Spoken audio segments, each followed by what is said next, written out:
Welcome sa Buhay na Bayani Vlog. Ito yung gawa ni ma'am. Bali ang ginawa niya ay board number 3. Sige ma'am, on. Okay, single switch on. So single switch, tatlong ilaw yung control. And then next ma'am, 3-way. So ayan, 3-way, isang ilaw lang. Ayan. Okay, so next ma'am, outlet. So check natin yung outlet kung gumagana. Ayan.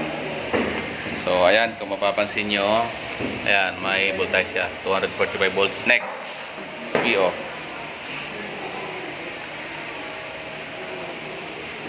So SPO, so check din natin kung may power source. Ayan, so mayroon din siya, 245 volts. So okay na yan ma'am.